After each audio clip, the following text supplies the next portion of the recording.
Hello guys. तो बड़े दिन बाद आज क्लास 10th की एक वीडियो बनाने का टाइम मिला है। तो आज क्लास 10th का एक चैप्टर देखेंगे हम लोग, एसिड बेसिस एंड सॉल्ट। इसके इंपॉर्टेंट टॉपिक्स देखेंगे और हम कोशिश करेंगे कि कम से कम टाइम में इसके सारे इंपॉर्टेंट टॉपिक कर ले और एग्जाम में हमारा कुछ भी नहीं छूटे। तो वैसे बहुत छोटा चैप्टर है, अगर आप 1 घंटे भी पढ़ लेंगे, इसे ढंग से स्टडी कर लेंगे तो ये चैप्टर काफ़ी आराम से हो सकता है। बस आपको पता होना चाहिए कि आपको पढ़ना क्या है और छोड़ना क्या है एग्जाम के पॉइंट ऑफ व्यू से। वैसे अगर आपको नॉलेज पॉइंट ऑफ व्यू से पढ़ना है तब तो सब कुछ ही पढ़ना है, बट अगर आपको एग्जाम में जल्दी से जल्दी चैप्टर कवर करना है तो आपको जो मैं बता रहा हूँ ये टॉपिक्स आप करके जाइए, सारा आपका हो जाएगा और कुछ छूटेगा भी नहीं और एग्जाम में भी इसके बाहर से नहीं आएगा। तो स्टार्ट करते हैं गाइस। तो ये चैप्टर है हमारा acid basis and salt, class 10th में चैप्टर नंबर 2। तो इसमें सबसे इंपॉर्टेंट जो पार्ट है वो तो है सॉल्ट्स। सम इंपॉर्टेंट सॉल्ट्स हमें दिए हुए हैं। कौन कौन से दिया हुआ है? एक सोडियम हाइड्रोक्साइड दिया है, इसका फॉर्मूला होता है हमारे पास NaOH। ब्लीचिंग पाउडर दिया हुआ है CaOCl2, calcium oxychloride. Baking soda हमें पता है सोडियम हाइड्रोजन कार्बोनेट होता है NaHCO3। फिर वॉशिंग सोडा हमें पता है Na2CO3.10H2O होता है। और लास्ट में हमें पीओपी एंड जिप्सम। पीओपी होता है CaSO4 डॉट हाफ H2O और जिप्सम में हाफ की जगह 2H2 हो जाता है बस। तो ये 5 हमारे पास सॉल्ट्स हैं। इन सॉल्ट्स के बारे में हमें क्या पढ़ना है? इन सॉल्ट्स की सबकी हमें प्रिपरेशन पढ़नी है। क्या पढ़ना है हमें? इन सबकी प्रिपरेशन पढ़नी है। प्रिपरेशन सबकी पढ़नी है कि इन सबको प्रिपेयर कैसे करते हैं। और सब में एक एक रिएक्शन होगी। आपको बेसिकली 5 रिएक्शंस लर्न कर लेनी है, छोटी छोटी सी 5 रिएक्शंस होंगी। 5 रिएक्शन याद कर लेनी है। देन हमें प्रॉपर्टीज याद करनी है। प्रॉपर्टीज हमें सब सारे सॉल्ट्स की याद नहीं करनी है। प्रॉपर्टीज हमें सिर्फ बेकिंग सोडा की याद करनी है। प्रॉपर्टीज किसकी याद करनी है? सिर्फ बेकिंग सोडा की याद करनी है हमको। एंड एक वॉशिंग सोडा की याद करनी है प्रॉपर्टी। और एक लास्ट में हमें पीओपी एंड जिप्सम की याद करनी है। किसकी? पीओपी एंड जिप्सम की। कि भाई पीओपी में वाटर डालते हैं तो जिप्सम बन जाता है, जिप्सम से वाटर उड़ाते हैं तो पीओपी बन जाता है। Very simple. तो ये इन तीनों की हमें प्रॉपर्टी याद रखनी है। बेसिकली सबसे ज़्यादा इंपॉर्टेंट इसमें है जो बेकिंग सोडा की प्रॉपर्टी है कि बेकिंग सोडा को हीट करते हैं तो CO2 गैस रिलीज होती है और वो हमारे फूड आइटम्स को फ्लफी और स्पॉन्जी बना देती है। ये सबसे इंपॉर्टेंट प्रॉपर्टी है। तो आपने प्रिपरेशन याद कर लेनी है, एक एक रिएक्शन सबकी आएगी। प्रॉपर्टीज याद कर लेनी है, 2-3 रिएक्शन, अगर 3 सॉल्ट है तीनों में एक एक रिएक्शन, 3 रिएक्शन हो गई, हार्डली 8 रिएक्शन हो गई आपके पास। और एक हमें पढ़ लेना है इनके यूजेस। सबके यूजेस याद कर लेने इन सॉल्ट्स के, एटलीस्ट 1 to 2 यूज कितने याद रखने हैं? 1 to 2, एक या दो यूज याद रखने हैं आपने बस। इससे ज़्यादा यूजेस की जरूरत नहीं है। ये आपका हो जाएगा। ये आपका श्योर शॉट है कि एग्जाम में आपको सॉल्ट्स में से क्वेश्चन जरूर मिलेगा। 2 या 3 नंबर का एक क्वेश्चन पक्का हो जाएगा अगर आप ये 5 सॉल्ट कर जाते हैं। इसमें हार्डली 10-11 रिएक्शन, 8-10 रिएक्शन है और एक एक यूजेज याद करनी है आपको। तो ये ज़्यादा से ज़्यादा आपका आधा घंटा लेगा और आधे घंटे में आप पूरा पक्का कर सकते हैं कि अगर ये चैप्टर 5 to 6 मार्क्स का आ रहा है एग्जाम में तो आप 3 मार्क्स पक्के समझिए अपने कि 3 मार्क्स का क्वेश्चन तो पक्का हो ही गया आपका अगर आपने सॉल्ट्स याद कर लिए। तो यहाँ से क्वेश्चन 101% श्योर है कि आना ही आना होता है। हर ईयर, हर साल आता ही आता है। तो ये एक आपने पक्का कर लेना है। देन आपके पास अब जो दूसरा क्वेश्चन आता है इस चैप्टर का वो आपके पास कहीं से भी आ सकता है। अब मैंने जहां तक देखा है वो सबसे ज़्यादा उसके चांसेस होते हैं पीएच से आए। कहाँ से आएगा वो क्वेश्चन? आएगा आपका पीएच से। पीएच बहुत इंपॉर्टेंट टॉपिक है। इसके बाद वहां से तो क्वेश्चन पक्का है। उसके बाद जो सेकंड क्वेश्चन है वो पूरे पूरे चांसेस होते हैं कि वो भी कहाँ से आए? पीएच से आए, क्योंकि पीएच भी हमारे पास बड़ा टॉपिक है। एक पीएच हमें पढ़ना है और उसका इंपॉर्टेंस क्या है डेली लाइफ में, ये सब हमने पढ़ना है।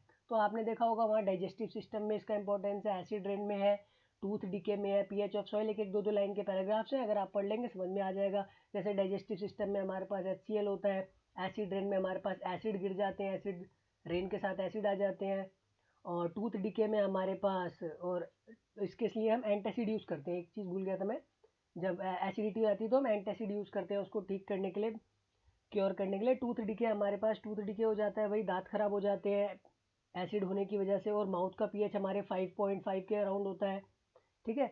और पीएच ऑफ सॉइल, सॉइल का पीएच वही एसिड रेन से, भाई एसिड रेन होती है सॉइल खराब हो जाती है, सॉइल का पीएच एसिडिक हो जाता है। सॉइल का पीएच एसिडिक हो जाता है तो प्लांट सही से उग नहीं पाते हैं उसमें। तो ये हमें 3-4 चीज़ें हैं जो डेली लाइफ में हमें एसिड वो सॉरी जो पीएच के एप्लीकेशंस मिलते हैं डेली लाइफ में। तो आपको ये सब अच्छे से पढ़ लेना है।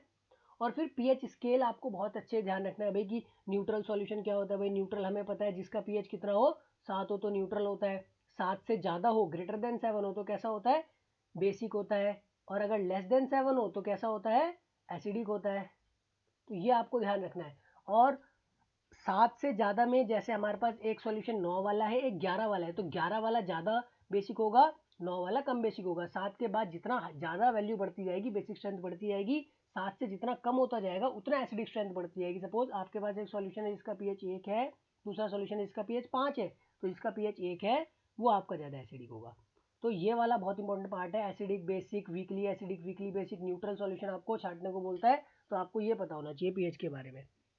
यहाँ तक आपको पता हो, फिर फर्दर पीएच में एसिड जो हमारे पास एसिड होते हैं वो H प्लस आयन रिलीज करते हैं, बेस होते हैं वो OH माइनस रिलीज करते हैं और डाइल्यूट करते हैं। जब वाटर डाल देते हैं उसमें तो H प्लस आयन्स कम हो जाते हैं, बेस में वाटर डाल देते हैं OH माइनस कम हो जाते हैं। ये वाला पार्ट भी बहुत इंपॉर्टेंट है। फिर हमने यहाँ पे पीएच वाला पार्ट हो गया। फिर कुछ का कॉमन पीएच हमें पता होना चाहिए। आपकी एनसीईआरटी में ऐसा पीएच पेपर दे रखा होगा, ऐसे करके एक स्केल सा बना रखा होगा जिसमें आप देख लेंगे लेमन जूस का पीएच दे रखा होगा, milk of magnesia, sodium hydrogen carbonate, इन सब के 4-5 के पीएच दे रखे होंगे। इनको भी आप एक बार गो थ्रू कर लेंगे तो ज़्यादा अच्छा रहेगा। तो पीएच से क्वेश्चन आना के बहुत ज़्यादा चांसेस है, यहाँ से आप ध्यान रखिएगा। सॉल्ट्स का तो पक्का है, आना ही आना है, और पीएच से भी ये समझिए आप पूरे पूरे चांसेस समझिए। और ये भी ज़्यादा बड़ा पार्ट नहीं है, 10-15 मिनट ही लगेंगे, एक एक दो दो एप्लीकेशन से, एक एक एप्लीकेशन है कि दो दो लाइन्स के इनके, जल्दी से जल्दी आप लोग कर लेंगे। फिर आपको CO2 गैस का टेस्ट पता होना चाहिए, H2 गैस का टेस्ट पता होना चाहिए। कहीं पे H2 गैस इवॉल्व हुई है, CO2 गैस इवॉल्व हुई है, तो हम कैसे कंफर्म करेंगे कि वो गैस जो इवॉल्व हुई है वो H2 है या CO2 है? इनका टेस्ट होता है, तो टेस्ट से हम कंफर्म करेंगे। ठीक है गाइस, तो ये हो गया हमारा चैप्टर खत्म। देखिए मैंने आपको मेनली एक टॉपिक बताया पीएच वाला, एक टॉपिक बताया आपको सॉल्ट्स वाला, उसके अंदर सब टॉपिक्स हैं एक दो छोटे छोटे से। तो आपका ये चैप्टर जल्दी से जल्दी इस तरीके से हो जाएगा। फिर आपको ध्यान रखना है, इसमें कुछ मैं आपको क्वेश्चन बता, अगर आप पूरी एनसीईआरटी प्रैक्टिस कर लेंगे तो उससे अच्छा तो कुछ हो ही नहीं सकता। बट अगर आप वो नहीं कर पा रहे हैं तो भी आप ये सारे टॉपिक्स कर जाइए, और उसके बाद में बट आपको पेज नंबर, एनसीईआरटी में पेज नंबर 25 पे इन टेक्स्ट क्वेश्चंस होंगे, ब्लू कलर के मार्कर से, ब्लू कलर की इंक से लिखे होंगे in text questions. In text questions page number 25 पे 6 होंगे, question number 1 to question number 6। आपको ये सारे तो जरूर कर लेने हैं, इसमें से तो बिल्कुल भी नहीं छोड़ना है आपको। मोस्ट इंपॉर्टेंट क्वेश्चन है 1 to 6, सारे क्वेश्चन आपने ये करके जाने हैं एग्जाम के पॉइंट ऑफ व्यू से। इसमें वही बताया होगा भाई, H प्लस एसिड बेस से रिलेटेड ये भी क्वेश्चन है, बट इनको आपने बिल्कुल भी छोड़ लीव नहीं करना है किसी भी एग्जाम से पहले। तो होप गाइज आपको समझ में आ गया होगा कि चैप्टर को कैसे जल्दी से जल्दी करना है और अच्छे मार्क्स कैसे लेने हैं। और अगर आपको नोट्स वगैरह की रिक्वायरमेंट हो या कोई टॉपिक नहीं समझ में आता है तो आप मुझे कमेंट में बता सकते हैं, मैं उस टॉपिक को एक्सप्लेन करने की कोशिश करूँगा और उसके ऊपर सेपरेट वीडियो बना दूंगा। ठीक है गाइज, सी यू। तो मिलते हैं आगे बाद में। Thank you guys for watching.